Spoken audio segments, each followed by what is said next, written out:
Hi అండి, అందరికీ నమస్కారం. ఈ రోజు రెండో భాగంలో ఏం జరిగింది అనేది తెలుసుకుందాం. ఆనంద్ మాలతీకి వాయిస్ మెసేజ్ వీడియోని పంపిస్తే, ఏంటి ఆనంద్ అని అడిగితే, రేపు నిన్ను ఎవరైనా పెళ్లి చేసుకోవాలి అంటే నేను నీకు అడ్డుగోడ కాకూడదు కదా, అందుకే అనేసరికి ఆ అమ్మాయి ఓపెన్ చేసి చూస్తే నా పేరు ఆనంద్, బలవంతంగా మాలతీని నాకిచ్చి పెళ్లి చేశారు. నేను కల్పన అనే అమ్మాయిని ప్రేమించాను. మాలతీని నేను టచ్ కూడా చేయలేదు. తన లిటిల్ ఫింగర్ కూడా నేను ముట్టుకోలేదు. డివోర్స్ నోటీస్ మీద సంతకం కూడా పెడుతున్నాను. తనకి నాకు ఎలాంటి సంబంధం లేదు. తనని పెళ్లి చేసుకోబోయే వాళ్ళు మీరు ఎవరైనా సరే, తను స్టిల్ వర్జిన్ గానే ఉంది. మీరు తన్ని శంకించకూడదు. She is very very very innocent girl. తను చాలా మంచిది, చాలా మంచి మనసున్న అమ్మాయి. తన్ని హ్యాపీగా చూసుకోండి అని చెప్పి ఆ మెసేజ్ ఉంటే ఆ అమ్మాయి అలా చూస్తూ ఉండగానే, నేను వెళ్ళొస్తాను, మేబీ మళ్ళీ వస్తానో రానో అని చెప్పి, all the best for your new life. నా వల్ల నీ లైఫ్లో ఎలాంటి డిస్టర్బెన్స్ రాదు. మళ్ళీ తిరిగి నీ జీవితంలోకి నేను రాను అని డివోర్స్ నోటీస్ మీద సంతకం కూడా పెట్టి, ఆ పేపర్స్ను కూడా అక్కడ పెట్టి, నువ్వు ఎవరి గురించి ఏమీ ఆలోచించకు, ఎలిమినీ గురించి ఏమీ ఆలోచించకు, ఇస్తాడు ఆయన తీసుకో, నా దగ్గర ఏమీ లేదు, అందుకే నీకు ఏమీ ఇవ్వలేకపోతున్నాను. ఈ నగలేవి నువ్వు తిప్పి ఇవ్వాల్సిన అవసరమే లేదు.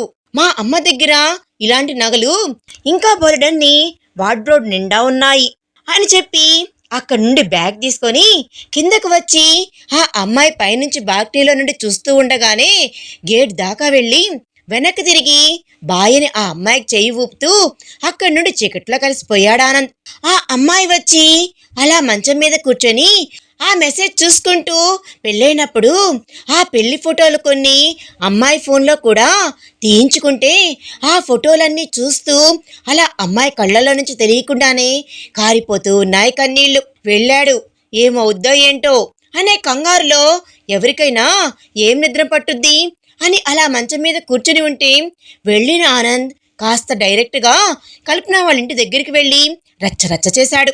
అక్కడ కల్పనను కూడా శోభనం పెళ్లి కూతురుగా తయారు చేసి ఉంచితే, కల్పన వాళ్ళ ఆయన వచ్చి అలా నుంచుంటే, కల్పన వాళ్ళ అత్తమామలు, ఆడపడుచులు అందరూ అలా నిలబడి ఉండి వాళ్ళ ఫ్యామిలీ అంతా బయటకు వస్తే, కల్పన వచ్చే వెళ్ళిపోదాం మనము అని అంటే, ఆలస్యమైపోయింది, జరగాల్సిన ఘోరం జరిగిపోయిందిరా అనేసరికి, ఏం జరిగిపోయింది పిచ్చిదానా, ఎందుకలా అనుకుంటున్నావు, నువ్వు నాదానివే, నిన్ను నా నుంచి ఎవ్వరు దూరం చేసేది లేదు. కులపిచ్చితో మీ నాన్న ఇలాంటి వాడికా నువ్వు భయపడి ఆగేది అనేలోపు వాళ్ళ నాన్న వచ్చి ఆనంద్ వాళ్ళ అమ్మని బూతులు తిడుతూ విషయం గొడవ పెద్దలు చేసి, వాళ్ళ అన్నయ్యలు వల్గర్గా మాట్లాడేసరికి వాళ్ళ నాన్న తల గోడకేసి కొట్టి, వాళ్ళ అన్నయ్యల్లో ఒకరి తల టీపాయికి వేసి కొట్టి, ఒకరి తలకాయి ఆ పక్కనే ఫ్లవర్ వాజు ఉంటే వేసి కొట్టేసేసరికి ఈలోపు షీటీం పోలీసులు వచ్చేశారు. అక్కడికి వచ్చి బలవంతంగా పెళ్ళైన ఆడపిల్లల కాపురాలు చేసుకొనివ్వకుండా, ఏంట్రా నీ టార్చర్, నీ హరాస్మెంట్ ఏంటి అని బలవంతంగా తీసుకెళ్లి పోలీస్ స్టేషన్లో అక్కడ చేతిలో ఉన్న ఫోన్ లాగేసుకొని సెల్లో తోసేశారు ఆనంద్ని. అలా తోసేసరికి, నేనేమి టార్చర్ చేయలేదు, తను నేను ప్రేమించుకున్నాం, తను నాతో వచ్చేస్తుంది, మేమిద్దరం వెళ్ళిపోవాలి, ఇది బలవంతంగా చేసిన పెళ్లి, నీకు తెలియకుండా నువ్వు ఏది పడితే అది ఊహించుకోక ఎస్ఐ అనేసరికి, అక్కడ వాళ్ళంతా పోలీసులే కదా ఉండేది, నోరు మూయమని ఆనంద్ని గట్టిగా అనేసరికి, ముందు రూమ్లో ఎస్ఐ ఉండేసరికి కాసేపటికి కల్పన వాళ్ళ నాన్న, అన్నయ్యలు, చుట్టాల మాటలు వినపడ్డాయి ఆనంద్కు. వినపడిన తర్వాత వాళ్ళు ఏదో ఎస్ఐని మూలకు తీసుకుని వెళ్ళి మాట్లాడుకోవడం అవే వినపడి, తర్వాత నువ్వు లైఫ్లో బయటికి రావురా, రేపు మార్నింగ్ ఎఫ్ఐఆర్ ఫైల్ చేసేసేయండి, వీడి మీద ఒళ్ళు బలిసి కొట్టుకుంటున్నారు ఇలాంటి వాళ్ళు అని అంటూ ఎస్ఐ తిడుతూ కూర్చునేసరికి ఎందుకో మాలతీ మనసులో ఏదో అలజడి. వెళ్ళాడే కానీ ఆనంద్ ఒక్క ఫోన్ కూడా చేయలేదు. అమ్మాయి కుడికన్ను అదురుతూ ఉంది, గుండెల్లో దడదడగా ఉంది. దాంతో అసలు చేరుకున్నాడా లేదా, ఎయిర్పోర్ట్కి వెళ్తే ఏరోప్లేన్ మోడ్లో అయినా ఉంటుంది కదా ఫోన్ అని చెప్పి ఆ అమ్మాయి అప్పటికే చాలా మంది ఈ మధ్య పరువు హత్యల్లో పోవడం అది ఇది వినున్నా ఆడపిల్ల కాబట్టి టెన్షన్తో ఒళ్ళంతా చెమట్లు పోసుకుని వచ్చి ఈ పిచ్చోడు వెళ్తాను అన్నాడని నేను పంపించే తప్పు చేశానా? ఇక్కడి వరకు అంకుల్ కరెక్ట్గా నడిపించుకుని వస్తే నేను వీడు కలిసి ఇట్లా చేశానా అని భయం అనిపించి ఫోన్ చేస్తే ఆ ఫోన్ కాసేపటికి ఎస్ఐ ఎత్తి హలో ఎవరు అనేసరికి అది ఆనంద్ అనేసరికి నువ్వెవరు, నువ్వేమవుతావు అతనికి అని అన్నాడు అతను. అతను జైల్లో ఉన్నాడు, రేపు ఎఫ్ఐఆర్, లేకపోతే ఇంకేమైనా అనేసరికి కాదండి నేను ఆయన కావాల్సిన మనిషినే అంటే ఫ్యామిలీ అవుట్ సైడా అని అన్నాడు అతను. లేదండి ఆ ఫ్యామిలీయేనండి అనేసరికి ఒళ్ళు బలిసి మీ వాడు కల్పన అనే అమ్మాయి వాళ్ళ ఇంటి మీదకి వెళ్ళి శోభనానికి సిద్ధపడి ఉన్న అమ్మాయిని లేచిపోదాం రమ్మని వాళ్ళ ఇంట్లో వాళ్ళ తలకాయలు పగలగొట్టి రచ్చరచ్చ చేస్తే వాళ్ళు కేసు పెట్టి వెళ్లారు. అతన్ని జైల్లో తోసేసామమ్మా, ఎఫ్ఐఆర్ ఫైల్ చేయబోతున్నాము, పెట్టే ఫోను అనేసరికి ఆ అమ్మాయికి పై ప్రాణాలు పైనే పోయాయి. నేను తప్పు చేశాను, బుద్ధి తక్కువ దాన్ని, అసలు ఈ మెంటల్ మొహం వాడిని వెళ్ళనిచ్చి ఈ విషయం గాని ఇప్పుడు బయటకు తెలిసింది అంటే పరువు పోద్ది దేవుడా అని చెప్పి ఆ అమ్మాయి పాపం ఆ అమ్మాయి ఒంటి మీద అన్ని కోట్లు నగలున్నాయి అనే విషయం కూడా మర్చిపోయి పిచ్చిదాన్లా పరుగులు తీసుకుంటూ బయటకు వచ్చి ఆ పాటనే అక్కడ ఆటో వెళ్తూ ఉంటే ఆటోవాడు ఏమన్నా చేస్తాడా అన్నది కూడా ఆలోచించకుండానే అలా తన చేతికి దొరికిన హ్యాండ్ బ్యాగ్ లో డబ్బులు తీసుకుని వచ్చి అలా వాళ్ళు చెప్పిన పోలీస్ స్టేషన్ ముందు దిగి ఆటోవాడి డబ్బులు ఇచ్చి వెళ్ళిపోమని లోపలికి వచ్చేసరికి ఆనంద్ అక్కడ అలా నుంచొని ఉంటే ఆ అమ్మాయి ఎస్ఐ గారు అంటూ ఉండగా మాలతి మాలతి అని పిలుస్తూ ఉంటే ఆ అమ్మాయి పరిగెత్తుకుంటూ వచ్చి ఏం జరిగింది ఆనంద్ అని అడిగితే నేను వెళ్ళేసరికి దాన్ని శోభనం పెళ్లి కూతుర్లా రెడీ చేశారా, దాని మొగుడు వాళ్ళంతా వచ్చారు, వాళ్ళంతా కలిసి నన్ను తిట్టారు, కొట్టడానికి కూడా నా మీదకి వచ్చారు, తిరగబడి నేను కొట్టేశాను, దాని బాబుది దాని అన్నయ్యలది కూడా తలకాయ పగిలిపోయింది, దాని మొగుడిని బాగా కొట్టేశాను, వాళ్లే కేసు పెట్టేశారు అనేసరికి ఎందుకు చేశావు ఆనంద్ అని అంది ఆమె. అలా అంటే పడమంటావా, అలవాటు లేదే అనేసరికి ఓరి నాయనా అని ఆ అమ్మాయి అక్కడి నుంచి వచ్చి ఎస్ఐ గారు ప్లీజ్ అండి అంటే ఏంటమ్మా ప్లీజ్, ఇంతకీ నువ్వేమవుతావు, అసలు ఈ బట్టలు ఏంటి, ఈ డ్రెస్సింగ్ ఏంటి, ఈ నగలు ఏంటి, నువ్వేంటి అంటే నేను తన భార్యనండి అనేసరికి ఏంటి అంటే నేను తన భార్యని అంటే మాకు శోభనం జరగబోతుంది, అతను కావాలని వాళ్ళ ఇంటి మీదకి వెళ్ళలేదు, గొడవ కూడా పెట్టుకోలేదు, గేలీ చేయలేదు, వాళ్ళిద్దరూ కలిసి ప్రేమించుకున్నారు, ఇష్టపడ్డారు, ఆమె వస్తాను అంది కాబట్టి వారు వెళ్ళారు, ఆమె రాను అనేసరికి ఇదంతా జరిగినట్లుంది అనేసరికి ఏది ఏమైనప్పటికీ పెళ్ళైన ఆడోళ్ళు అలా చేయవచ్చా, నిన్ను ఒకళ్ళు ఇలాగే ఊరుకుంటావా అమ్మాయి నువ్వు అని ఎస్ఐ వెళ్ళిపోతూ ఉంటే మాలతి నువ్వు బ్రతిమిలాడకు, అసలు బ్రతిమిలాడటం మన ఇంటా వంట లేదు, నేను రేపు వచ్చేస్తాను అనేసరికి ఆనంద్ ప్లీజ్ నువ్వు మాట్లాడకు అని అయ్యా ప్లీజ్ ఎస్ఐ గారు నేను ఒక అమ్మాయినే కదండి, నా భర్త ఇలా ఉంటే రేపొద్దున మా అత్తామామలకి తలవంపు కాదా, ఈ సొసైటీలో మాకంటూ ఓ పరువు ప్రతిష్టలున్నాయి, ఎవరి కొడుకు వీడు అనేసరికి ఆ అమ్మాయి తటపటాయిస్తూ చెప్పమ్మాయి అనేసరికి సుందరం గారి కొడుకు, ఏం పనులివి అనేసరికి అనుకోకుండా కాలేజీ డేస్ లో జరిగిన సరే సరే ఇప్పుడు నేనేం చేయలేను, ఎఫ్ఐఆర్ రేపొద్దున ఫైల్ కూడా చేయబోతున్నాము అనేసరికి ఎస్ఐ గారు ఓపెన్ గా మాట్లాడుకుందాం, మీకేం కావాలండి అని అడిగేసరికి ఏమిస్తావు నువ్వు, ఈ డ్రెస్ మీద నువ్వు ఇలా అలంకరణలో ఉంటే అని కింద నుంచి పైకి చూస్తూ నిలబడింది ఎస్ఐ. చూస్తూ నిలబడితే ప్లీజ్ ఎస్ఐ గారు మీరు వదిలిపెడతాను అంటే మీకు ఏమైనా ఇవ్వడానికి నేను సిద్ధంగా ఉన్నాను,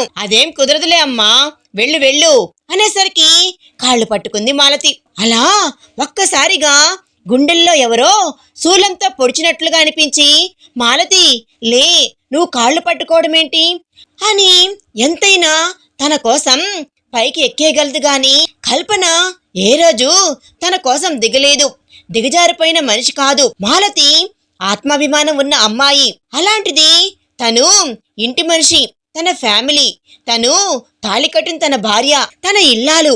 అలాంటిది తన కోసమని ఆఫ్టర్ ఆల్ ఒక పోలీస్ ఆవిడ కాళ్ళు పట్టుకోవడమా అని ప్రాణం గిజగిజాలాడిపోతున్నాయి. మాలతి, నువ్వు ముందులే, రేపు నన్ను ఆయన తీసుకుని వస్తాడు, నేను వచ్చేస్తాను అంటే నువ్వు మాట్లాడుకో ఆనంద్ అని చెప్పి కాళ్ళు పట్టుకుంటే ఎస్ఐ మెత్తబడి, సరే మరి కాకపోతే ఎఫ్ఐఆర్ ఫైల్ చేస్తే మరి ఇష్యూ అవుతుంది, మరి వదిలేయటం అంటే అని అంటూ ఉండగా ఆ అమ్మాయి చేతులకు ఉన్న డైమండ్ బ్యాంగిల్స్ ని 4 గాజులు తీసిచ్చి, ప్యూర్ డైమండ్స్ అండి, తీసుకోండి, మీరు ఏ కేసు ఫైల్ చేయొద్దు, ఆయన్ని వదిలేయండి, మళ్ళీ ఇలా జరగకుండా చూసుకుంటాను, ఆ బాధ్యత నాది అనేసరికి అలా ఎస్ఐ పక్కకు చూస్తూ ఉంటే కానిస్టేబుల్ వచ్చి అప్పటికప్పుడు ఫోన్ చేసి డైమండ్ షాపులు వాళ్ళని పిలిపిస్తే, ప్యూర్ డైమండ్స్ అమ్మా, 4 గాజులు 50 లక్షలు ఉంటాయి అనేసరికి, సర్లే ఇంకోసారి ఇలాంటివి జరగకుండా చూసుకో,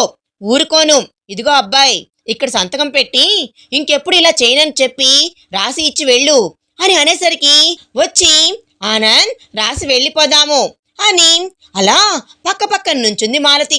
అలా నుంచునేసరికి ఆనంద్ అక్కడ రాసిచ్చిన దాని మీద సంతకం పెడుతూ ఆ పక్కనే కల్పన వాళ్ళు రాసిన కంప్లైంట్ చూస్తే ఆనంద్ హరాస్ చేస్తున్నాడు అని, టార్చర్ చేస్తున్నాడు అని, ఈవ్ టీచింగ్ చేస్తున్నాడు అని, నరకం పెడుతున్నాడని, ఫోటోలు వీడియోలు అడ్డు పెట్టుకొని ఏఐ ఫోటోలు చేసి ముద్దు పెట్టిన వీడియోలో, హక్ చేసిన వీడియోలో ఒక అమ్మాయి లైఫ్ స్పాయిల్ చేయబోతున్నాడని రాసి ఉంది అక్కడ. కింద వాళ్ళ నాన్న, వాళ్ళ అమ్మ, వాళ్ళ ఆయన, వాళ్ళ అత్తమామలు, వాళ్ళ చుట్టాలు, బంధువులు, వాళ్ళ అన్నయ్యలు, వదినలు అందరి దాని మీద సంతకం ఉన్నా ఏమీ అనిపించలేదు. కానీ కల్పన సైన్ కూడా ఉంది. కల్పన సంతకం తనకి బాగా తెలుసు.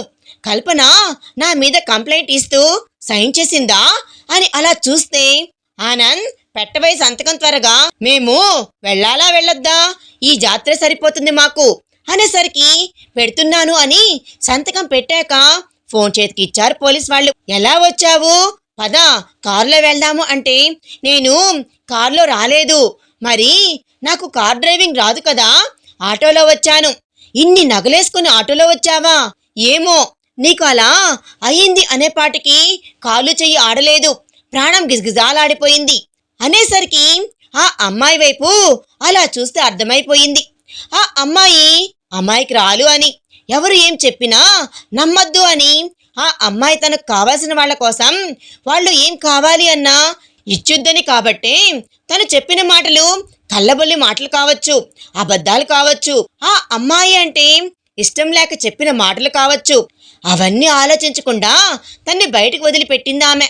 మళ్ళీ ఇక్కడి దాకా వచ్చేసరికి తనని వాళ్ళు కొడతారేమో, కేసు ఫైల్ చేస్తారేమోనన్నా, అమ్మ వాళ్ళ పరువు పోతుందేమో అని చెప్పి పరుగులు పెట్టుకుంటూ తనను తాను కూడా రక్షించుకోవాలి అనే ఆలోచన కూడా మర్చిపోయి తన కోసం ఇక్కడి దాకా వచ్చింది అని క్యాబ్ బుక్ చేసి ఆ అమ్మాయిని ఎక్కించి తను ఎక్కి కూర్చున్నాడు ఆనంద్. అలా కూర్చుంటే, ఏంటి ఆనంద్ ఆలోచిస్తున్నావు, జరిగింది మర్చిపోవా, మళ్ళీ ఇలాంటివి చేయకు ప్లీజ్ అనేసరికి, కల్పన సంతకం కూడా ఉంది మాలతి ఆ కంప్లైంట్ మీద అనేసరికి, మాలతి క్యాజువల్ గా తనన్న మాటే కదా అంతకు ముందు దాంతో ఒక మాట అనేసింది.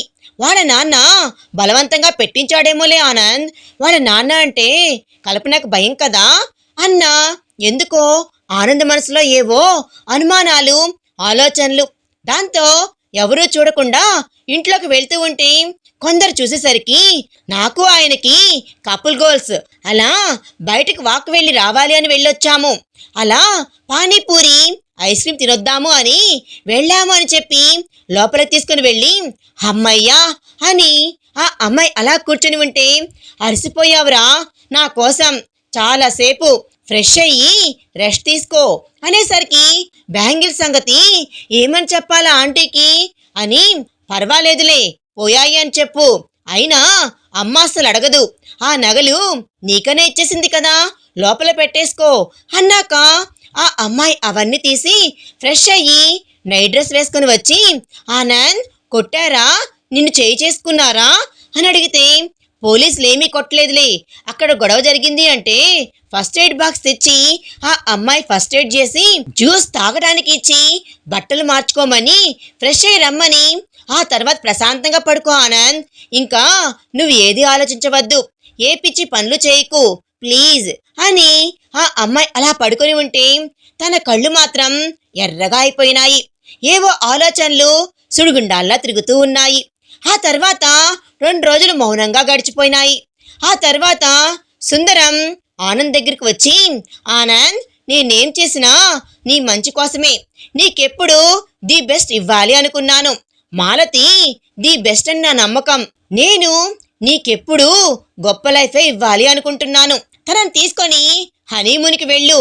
దయచేసి మీరు వెళ్ళరా ప్లీజ్ అని గదిలో నుంచి అన్నాక ఆయనకేమీ కొత్త కాదు ఆనంద్. విసుగులు, చిరాకులు, చికాకులు.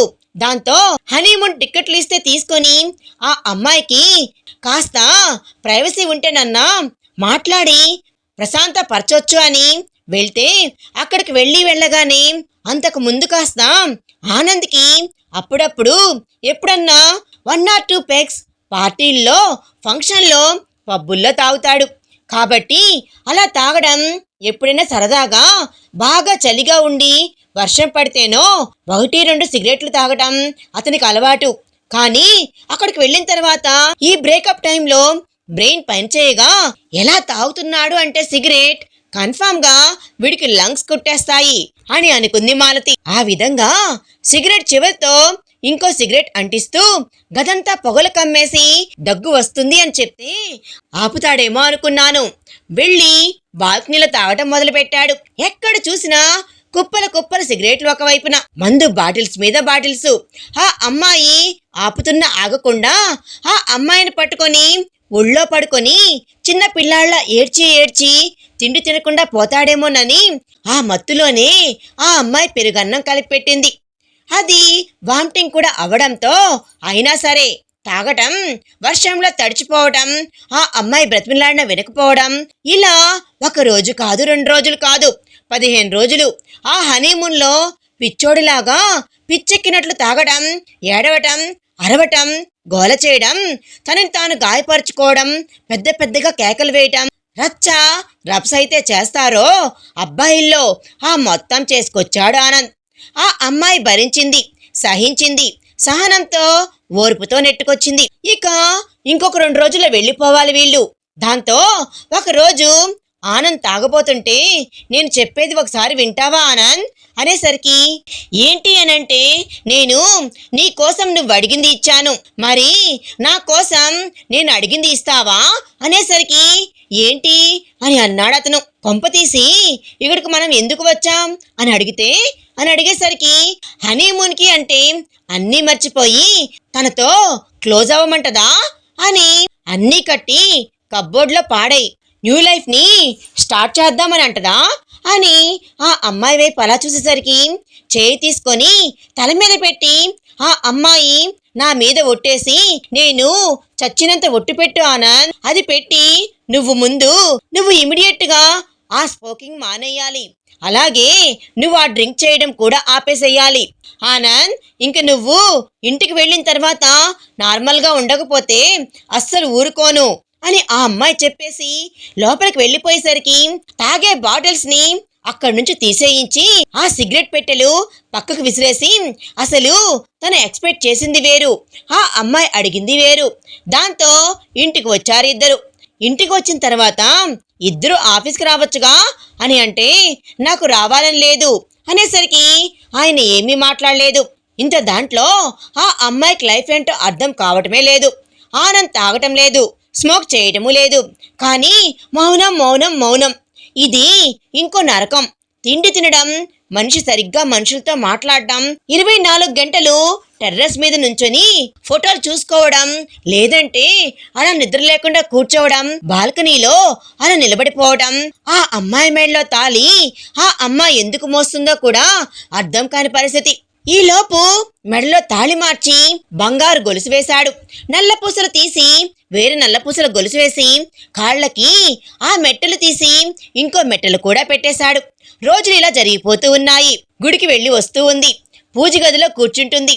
దేవుడి ముందు కన్నీళ్లు దారలుగా కారిపోతున్నాయి. ఆ అమ్మాయికి ఏమీ అర్థం కావడం లేదు. అటు తిరిగి ఆనంద్ బాధపడుతూ ఉంటే ఇటు తిరిగి ఆ అమ్మాయి లైఫ్ ఏంటో అర్థం కాక జరిగిపోయిన గతాలు, ఆ అమ్మాయి జీవితంలో ఉన్న చీకట్లు, ఒకవైపు ఇవేమీ తెలియకుండా ఆ అమ్మాయే సుందరం ఆ రోజున చెప్పింది నిలువెత్తు నమ్మకమని, తన కొడుకంటే చాలా మంచోడు అని, అందంగా ఉంటాడు అని, చదువుకున్నాడని, చాలా గొప్ప మనసున్నవాడు అని, చాలా చాలా మంచివాడు అని, కొడుకంటే ఆయనకు పంచ ప్రాణాలు అని అసలు ఆనంద్ని ఎక్కడ తగ్గించిందే లేదు. వాళ్ళందరూ కూడా అంత ఇదిగా చెప్పారు. కానీ జరిగిన విషయం చూస్తే ఆనంద్కి ఓ ప్రేమాయణం ఉంది, ఇలా జరిగింది, అసలు ఇవేమీ తనకు తెలియనే తెలియదు. కానీ ఇప్పుడు తాళిబంధం పడిపోయింది. ఆనంద్ చెడ్డవాడా, కొడతాడా, తిడతాడా అంటే కానే కాదు. అత్తమామలు ఆరళ్ళు పెడతారా అంటే కాదు. అసలు తన్ని ఏ విషయంలోనూ చిన్న మాట కూడా అనరు వాళ్ళిద్దరూ. కానీ ఆ అమ్మాయికి తల పని చేయడమే లేదు. లైఫ్ ఇది కాదు కదా, బ్రతుకు ఇది కాదు కదా. ఒక రోజున అలా బయటకు వెళ్ళి, చాలా పెద్ద ఇల్లు ఇది, వాళ్ళ దాంతో వెళ్ళి అలా గార్డెన్లో బెంచిలో కూర్చొని ఆలోచించుకుంటూ ఉండగా రోజుకు 2 పూట్ల పూజ చేసుకుంటుంది వందన. వందన వచ్చి అలా పూలు తెంపుతూ ఉండగా ఆంటీ అనంటే, ఏంటమ్మా, ఏం కావాలరా అని అడిగేసరికి చేతులు పట్టుకొని ఫ్రెండ్ అని ఆవిడ్ని కూర్చోబెట్టి, నేను ఒక మాట అడుగుతాను, మీరు తప్పుగా అనుకోరు కదా, మీ కూతురే అనుకుంటారు కదా అని అంది మాలతి. నువ్వు ఈ ఇంటి మనిషివమ్మా, మనమందరం ఒక ఫ్యామిలీరా, నిన్నెందుకు తప్పుగా అనుకుంటానమ్మా అనేసరికి, ఆంటీ అసలు ఏం జరిగింది ఆంటీ, నాకు కొంచెం కొంచెం మాత్రమే తెలుసు, మీ విషయం అంకుల్ విషయం, కానీ ఏం జరిగింది ఆంటీ అనేసరికి ఆవిడ ఆ అమ్మాయికి మొత్తం చెప్పుకొని వచ్చి అక్కడి నుంచి బెడ్రూమ్లోకి తీసుకుని వెళ్ళి ఆల్బమ్లు చూపించి, కొన్ని ఫైల్స్ చూపించి, కొన్ని వీడియోలను చూపించి ఆ అమ్మాయి అన్నిటినీ కూడా అడుగుతూ ఉండగా ఆవిడ మొత్తం ఎక్స్ప్లెయిన్ చేసి చెప్పింది ఆమె. తనకి చెప్పిన తర్వాత ఆ అమ్మాయి అక్కడ ఉన్న కొన్ని అలా తీసుకొని ఒక చిన్న బ్యాగ్లో పెట్టుకొని పక్కన పెట్టుకుంది. పెట్టుకున్న తర్వాత ఇంట్లో వాళ్ళంతా తినేసి పెందలాడి పడుకోవడానికి వెళ్ళిపోయిన తర్వాత ఆ రోజు రాత్రి ఆనంద్ వెళ్ళి అలా టెర్రస్ మీద నుంచున్నాడు. నుంచునేసరికి తను పక్కన పెట్టుకున్న బ్యాగ్ తీసుకొని టెర్రస్ మీదకి వెళ్ళింది మాలతి. ఆనంద్ నీతో ఒక విషయం మాట్లాడాలి అని అంటే, ఏంటి అనేసరికి, నేను చెప్పినట్లు వింటావు కదూ, నా మాట నమ్ముతావు కదూ అని అంటే, ముందు మందు మానేయమన్నావు, తాగుడు మానేయమన్నావు, ఇంకా ఏమి ఇవ్వగలను నేను, ఏమి అడుగుదామనుకుంటున్నావు మాలతి అనేసరికి, నువ్వు అనుకునేవి చాలా తప్పు కాబట్టే అని అంటే, ఏంటది అని అంటే, don't judge the book by its cover అని అంటారు తెలుసా. ఏ విషయం గురించైనా పూర్తిగా తెలుసుకోకుండా ఒక నిర్ణయానికి రాకూడదు. అదే ఇంకొకళ్ళైతే నిన్ను లాగి చంప పగలగొట్టి జరిగిన విషయం చెప్తారు. అసలు ఇంత జరగడానికి కారణం మీ అమ్మగారి చేతగానితనం, అసమర్థత అనుకుంటున్నాను నేను. నువ్వు ఇలా తయారవడానికి అసలు వీటన్నిటికీ ఎక్కడ మూలం పడిందో తెలుసా నీకు అనేసరికి, ఏమైంది మాలతి అని అంటే ఆ అమ్మాయి చెప్పుకురావడం మొదలుపెట్టింది. మీ అమ్మగారి గురించి నువ్వు చాలా తప్పుగా అనుకుంటున్నావు ఆనంద్, ఆవిడ గురించి నీకేం తెలుసు, అలాగే అంకుల్ గురించి కూడా నువ్వు ఏదేదో ఊహించుకున్నావు. చెప్పుడు మాటలు, తప్పుడు మాటలు వినడం చాలా పెద్ద తప్పు. మన చుట్టూ ఉన్న వాళ్ళే మనకు గోతులు తీస్తారు అంటే నువ్వు నమ్ముతావా? నీ విషయంలో మీ అమ్మమ్మ తాతయ్యే అలా చేశారు ఆనంద్. మీ అమ్మమ్మ తాతయ్యలకి ఆంటీ ఒక్కగానొక కూతురు. నిజానికి మీ అమ్మగారి క్యాస్ట్ ఇది. మీ అమ్మగారు కాలేజీకి వెళ్ళి చదువుకుంటున్న రోజుల్లో సుందరం అంకుల్ కూడా అక్కడికే వచ్చి చదువుకుంటూ ఇద్దరు క్లాస్మేట్. నువ్వు కల్పనాని ఏమని ప్రేమించి ఉంటావు? ఆయన ప్రేమించిన దానితో పోలిస్తే మీ అమ్మని ఆయన అంత గాఢంగా ప్రాణానికి ప్రాణంగా పీజీ వరకు మీ అమ్మే సర్వస్వం, ఆ లోకం ప్రపంచం అనుకుని ప్రేమించాడు. ఆయనేమి అల్లటప్ప వ్యక్తి కాదు. ఆయన కుటుంబం చాలా పెద్దది. కోటాను కోటీశ్వరుడు అంకుల్. అంకుల్కి అమ్మా నాన్న, వంశం, బంధువులు, పరువు ప్రతిష్టలు, ఆయనకు అక్కా చెల్లెళ్ళు, అన్నదమ్ములు, పెద్ద కుటుంబంలో పుట్టిన వ్యక్తి. అయినా వాళ్ళకంటూ కొన్ని కులగోత్రాలు, పరువు ప్రతిష్టలు, వంశం విలువలు ఉన్న వ్యక్తి. వాళ్ళది మా క్యాస్ట్. దాంతో అంకుల్ చాలా బాగా చదువుకునేవారంట. ఆ రోజుల్లోనే ఆంటీని ఆయన ఎంతగా ప్రేమించారు అంటే, ఆయన స్నేహంగా ఉంటూనే ఆ స్నేహం ఆయన ఆంటీకి ప్రేమను తెలియజెప్పాలి అని ప్రతి క్షణం తాపత్రయపడుతూనే వాళ్ళ మధ్య 5 సంవత్సరాల ప్రేమ అలానే గడిచిపోయింది. ఆంటీకి పీజీ అయిపోయిన తర్వాత తన మనసులో మాట చెప్దాము అనుకుంటూ ఉండగానే మీ అమ్మమ్మ తాతయ్య మీ నాన్నకి ఇచ్చి ఆంటీని పెళ్లి జరిపించేశారు. ఆ విషయం తెలిసిన ఆయన, ఇప్పుడు నువ్వేం బ్రేకప్ ఫేస్ లో ఉన్నావో, అబ్బెబ్బే ఆల్మోస్ట్ పిచ్చోడైపోయి గడ్డాలు పెరిగిపోయి ఇగో వచ్చి ఆయన బ్రేకప్ లో ఉన్నప్పుడు ఆయన ఫోటోలో కళ్ళు అసలు ఉన్నాయా అన్నట్లు ఎంత ఎర్రగా ఉండి కళ్ళ చుట్టూ ఎలా నల్లగా అయిపోయిందో చూసావా?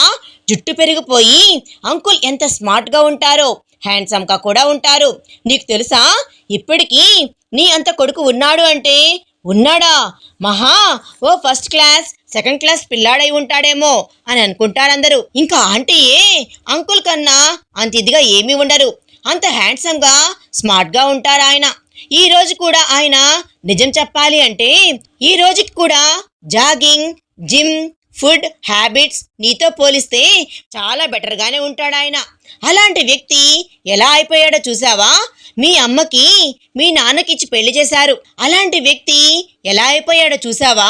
మీ అమ్మకి మీ నాన్న ఇచ్చి పెళ్లి చేశారు. మీ నాన్న ఉత్తముడేమి కాదు ఆనంద్.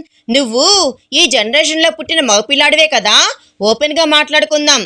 మీ నాన్న మంచోడు కాదు, చెడ్డోడు కాదు, మగాడు అంతే. కట్నం తీసుకున్నాడు. మీ అమ్మ చదువుకుంది, చూడటానికి అందంగా ఉంటుంది, క్యాస్ట్ కలిసింది, పెళ్లి చేసేసుకున్నాడు. తీసుకుని వెళ్ళాడు. ఓ ప్రైవేట్ ఉద్యోగం చేసేవాడు. ఒంటి మీద చెయ్యి వేశాడు. అందమైన పెళ్ళాం రాత్రులు సుఖపెట్టానికి కావాలి. పొద్దున్నే ఆంటీ ఏమి మీ నానమ్మ వాళ్ళు ఇంట్లో సుఖపెట్టలేదు. మీ నాన్నకి 2 అక్కా చెల్లెళ్ళు, 2 అన్నదమ్ములు, అందరూ ఒకే ఇంట్లో చస్తారు. పెళ్ళిళ్ళైన తర్వాత అంత దాంట్లో ఆంటీ మెతక ఫస్ట్ నుంచే. ఆవిడ సాఫ్ట్ నేచర్. సుందరం అంకుల్కి అంత నచ్చేసిందట. దాంతోనే మీ నాన్న ఆవిడతో చాకిర్లు చేయిస్తున్నా, ఆవిడ్ని ఆరళ్ళు పెడుతూ ఉన్నా, ఆవిడ్ని నానా మాటలు అంటూ ఉన్నా, తెచ్చిన కట్నం చాలలేదు అంటూ ఉన్నా ఏమీ అనకుండా మెదలకుండా ఆవిడ ఒంటి మీద చెయ్యి మాత్రం వేస్తూ అలా ఉండే రోజుల్లో కరెక్ట్గా పెళ్ళయి మీ అమ్మకు 4 నెలలు. అప్పటికే ఆంటీ 3 నెలల గర్భవతి. ఆ 4 నెలల్లోనే 7 మహానరకాలు ఆవిడ చూడటం అయిపోయింది. ఒకరోజు బయటకు వెళ్ళే మీ నాన్నగారికి స్మోకింగ్ కూడా ఉంది, డ్రింకింగ్ కూడా ఉంది. సుందరం అంకుల్కి ఆ అలవాట్లు ఏమీ లేవు. అలా వెళ్ళిన మీ నాన్న యాక్సిడెంట్ అయిపోయాడు. అలా పోవడంతోనే మీ అమ్మ కడుపుతో ఉంది అని తెలిసి నిర్దాక్షిణ్యంగా మీ అమ్మ ఇచ్చిన కట్నం డబ్బులు వెనక్కి ఇవ్వము అని చెప్పి మీ అమ్మ నగలన్నీ వాళ్ళ అక్క చెల్లెలు లాగేసుకొని ఓపెన్ గా చెప్పాలి అంటే కడుపులో ఉన్న నీతో సహా జుట్టు పట్టి ఆవిడని అనాథం చేసి ముండమోయించి తెల్లచీర కట్టి జోరున వర్షం పడుతూ ఉంటే బయటకు గెంటేశారు. మీ అమ్మమ్మ తాతయ్య ఆవిడ్ని తీసుకుని వచ్చి ఆవిడికి మళ్ళీ పెళ్లి చేయాలి అనుకోలేదు. పెళ్ళయ్యి 5 నెలలే అయినా కూతురు 3 నెలల కడుపుతో వస్తే కనీసం కూతుర్ని వాళ్ళు దగ్గరకు తీసుకొని ఆదరించిన వాళ్లే కాదు, ఓపెన్గా పక్కా సెల్ఫిష్ మీ అమ్మమ్మ తాతయ్య వాళ్ళు అనుకున్నది ఒకటే చెయ్యాలి. పద్ధతి ప్రకారం మీ నాన్నకు ఇచ్చి సేమ్ కులం వాడిని పెళ్లి చేశాం. వాడు పోయాడు, కూతురు ఇంటికి వచ్చింది. బ్రతుకున్నంత కాలం వాళ్ళకు సేవ చేసుకుంటూ వాళ్ళ దగ్గరే పడి ఉంటది. తర్వాత కొడుకో కూతురో పుడితే వాళ్ళకు సేవ చేసుకుంటూ వాళ్ళ దగ్గర పడి ఉంటుంది అని మీ అమ్మమ్మ తాతయ్య. మీ తాతయ్యకి పెన్షన్ వస్తుంది, సొంత ఇల్లు కూడా ఉంది. వాళ్ళు మీ అమ్మకి ఏమీ పెట్టలేదు. మీ అమ్మమ్మ ఒంటి మీద బంగారం ఉంది, ఇవ్వాల్సిందేదో ఇచ్చేశాం. అల్లుడు పోతూ పోతూ తీసుకుని పోతే చేయగలిగింది ఏముంది అని కనీసం మీ అమ్మ తరపున నీ తరపున ఫైట్ చేయడానికి కూడా వెళ్ళలేదు. మాలతి చెప్పినవన్నీ విని ఆనంద్ నిజం తెలుసుకుంటాడా లేక అపార్థం చేసుకుంటాడా అనేది మనం నెక్స్ట్ పార్ట్లో తెలుసుకుందాం. ఈ వీడియో కనుక మీకు నచ్చినట్లయితే ప్లీజ్ లైక్ చేయండి. మీ విలువైన అభిప్రాయాన్ని కామెంట్ రూపంలో తప్పకుండా తెలియజేయండి. కొత్తవారు మన ఛానల్ చూస్తున్నట్లయితే సబ్స్క్రైబ్ చేసుకోండి. Thanks for watching.